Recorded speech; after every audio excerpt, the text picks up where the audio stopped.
I heard another rumor that you got beaten by a king cobra.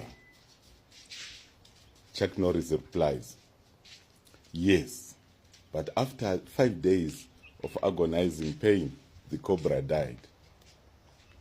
That is a classical case of the invincible. Classical case of people that just do not die. They do not go away. Right? What are we waking up to today? We got AfriForum is at the Constitutional Court asking for Judge or Dr.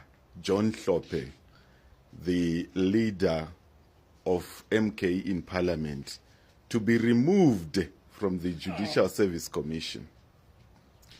Meanwhile, at the same time, the Democratic Alliance is busy at the Cape High Court, where the judge, by the way, faced serious racism and was the judge president for so many years. And attempts to remove him failed for so many years, if not decades, until under the Ramaphosa regime. And they are in the High Court asking for the court to subvert the electoral mandate of the MK to send Dr. John Hlophe to the Judicial Service Commission. There are separation of powers on how the courts and parliaments relate to each other. And there is no constitutional provision that bars Dr. John Hlophe from serving on the JSC. Yet we have two agents, the Democratic Alliance and AfriForum, the butchers of black excellence, lining up in courts to ask the courts to subvert the will of the people and change the will of the people by removing Dr. John Hlophe from the Johannesburg, from the Judicial Service Commission. Sorry, I'm not sure why I'm thinking Johannesburg.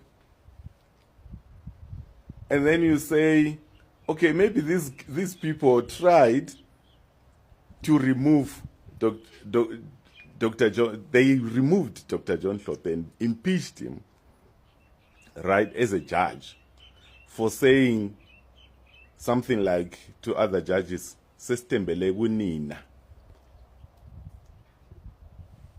It is all in your hands. I don't know how that can be misconstrued as trying to influence anyone. If you say, "Sestembele kunina," right?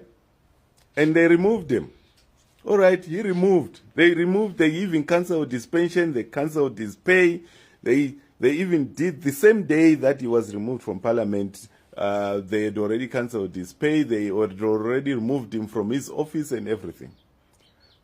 Only to meet him in Parliament, where people voted overwhelmingly for the MK, for which he is a member, and then sent him to Parliament to represent them. And then you're crying foul. This is where I say, when you look at Chuck Norris, Dr. John Hlophe gets impeached, so a cobra bites him. And then after a few months of agonizing pain, the cobra dies. Now he's back in Parliament. And what does he do? He goes to the JSC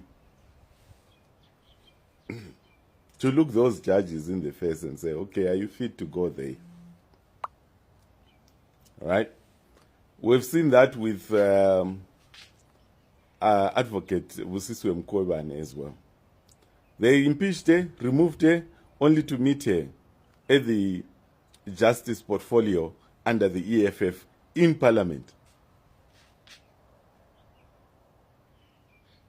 I don't know, but I don't know. Racists do not play fair. That's why apartheid survived for 400 years. Because racists do not want to play fair. When they see that they are losing, they actually use very, very vile ways to make sure that a black person does not succeed. If it is to kill, they would do. Because I do not understand what the issue is. He got a mandate. He is in parliament under the people's mandate. There is nothing constitutional that bars him from there. Yet you go to constitutional court to try and get an order. And you go to the court to get an order. Is South Africa living under judicial tyranny? I do not think so. So meaning that there is nothing in law that bars him from doing his duties according to how we sent him to do his duties under the MK. So everybody can go and cry and wipe their tears and come back and work in parliament with Dr. John Hlophe and Advocate Mosiswe Mkhwebane.